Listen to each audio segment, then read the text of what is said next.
2025 तक रक्षा क्षेत्र में 414 अरब रुपये का निर्यात कर सकेगा भारत। Defence expo. रक्षा मंत्री राजनाथ सिंह ने घरेलू रक्षा उद्योग की दीर्घकालिक स्थिरता के लिए निर्यात को बताया प्रमुख स्तंभ। गांधीनगर। रक्षा मंत्री राजनाथ सिंह ने घरेलू रक्षा उद्योग की दीर्घकालिक स्थिरता के लिए निर्यात को एक प्रमुख स्तंभ बताते हुए कहा, सरकार ने 2025 तक 414 अरब रुपये के रक्षा निर्यात का लक्ष्य रखा है। यही नहीं, सरकार की नज़र रक्षा उत्पादन में कुल 1820.50 अरब रुपये के कारोबार पर है। राजनाथ 12वें डिफेंस एक्सपो में महात्मा मंदिर में यूएस इंडिया बिजनेस काउंसिल और society of Indian defence manufacturers की संयुक्त संगोष्ठी को संबोधित कर रहे थे। Next generation technology, innovation and make in India विषय पर संगोष्ठी में राजनाथ ने कहा, सिर्फ घरेलू मांग हमेशा लाभदायक निवेश और उन्हें बनाए रखने की अर्थव्यवस्था प्रदान नहीं कर सकती। 2025 के लिए निर्धारित $5 अरब निर्यात का लक्ष्य सरकार की निर्यात उन्मुख विनिर्माण की मंशा को दर्शाता है। राजनाथ ने अमेरिकी रक्षा कंपनियों को भारत में विनिर्माण इकाइयां स्थापित करने और भारतीय उद्योगों के साथ तकनीकी सहयोग विकसित करने के लिए कमजोरियों और अनिश्चितताओं से मुक्त वैश्विक आपूर्ति बनाने के लिए आमंत्रित किया। उन्होंने घरेलू रक्षा विनिर्माण को बढ़ावा देने के लिए सरकार की ओर से किए गए खरीद श्रेणियों में वृद्धि जैसे प्रयासों पर भी प्रकाश डाला। रक्षा मंत्री ने कहा, हमें अपने वाणिज्यिक और रणनीतिक संबंधों को मजबूत करने व भारत में एक उच्च प्रौद्योगिकी रक्षा उत्पादन पारिस्थितिकी तंत्र बनाने के लिए अमेरिका के साथ काम करने में प्रसन्नता हो रही है। भारत के लिए अमेरिकी कंपनियों के साथ सहयोग धन और रोजगार सृजनकर्ता के अलावा एक महत्वपूर्ण रणनीतिक गुणक होगा। एजेंसी 1.53 लाख करोड़ रुपये के हुए 451 करार।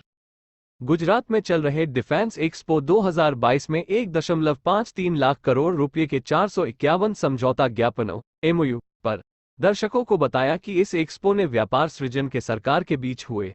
रक्षा सचिव ने कहा, यह अब तक हस्ताक्षर हुए।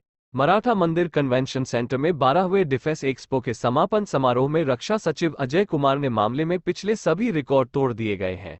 ये एमओयू उद्योग राज्य सरकारों और उद्योग केंद्र का सबसे शानदार डिफेंस एक्सपो रहा।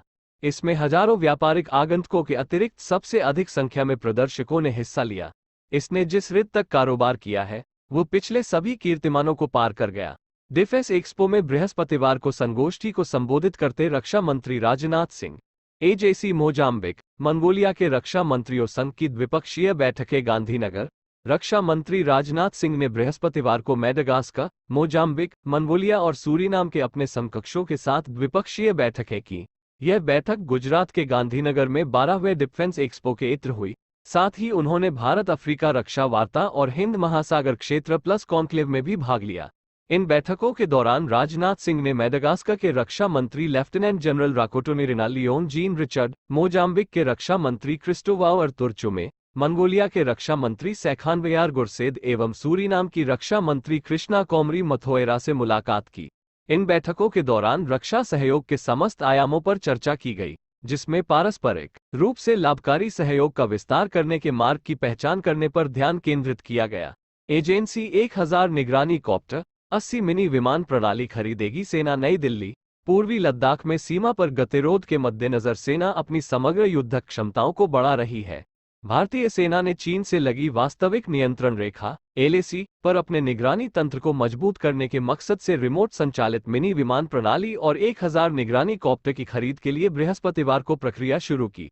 अधिकारियों ने कहा, रिमोट संचालित मिनी विमान दिन रात की निगरानी के दौरान ऊंचाई वाले कंटोनमेंट का पता लगाने के लिए एक आदर्श मल्टी सेंसर प्रणाली है। रिमोट संचालित विमान कार्यक्रम के लिए प्रस्ताव या प्रारंभिक निविदा के अनुरोध के अनुसार चयनित आपूर्तिकर्ता को अनुबंध पर हस्ताक्षर करने के 12 महीने के भीतर इनकी आपूर्ति करनी होगी। आपातकालीन खरीद प्रक्रिया के तहत फास्ट ट्रैक प्रक्रिया के माध्यम से निगरानी कॉप्टर भारतीय सेना को हवाई निगरानी क्षमता और सटीक जगह की निगरानी प्रदान करेगा। निगरानी कॉप्टर दिन या रात में टोही और निगरानी करने के लिए आदर्श है। एलएसी पर समग्र निगरानी तंत्र को मजबूत करने की कवायद निविदा जमा करने की अंतिम तारीख 16 नवंबर है। एक अधिकारी ने कहा, प्रणाली लक्ष्य का पता लगाने, पहचानने, विरोधियों के स्थान की सटीक स्थिति के साथ साथ सैनिकों के जमावड़े की उच्च रिजोल्यूशन तस्वीरें भेजने में सक्षम होगी। एजेंसी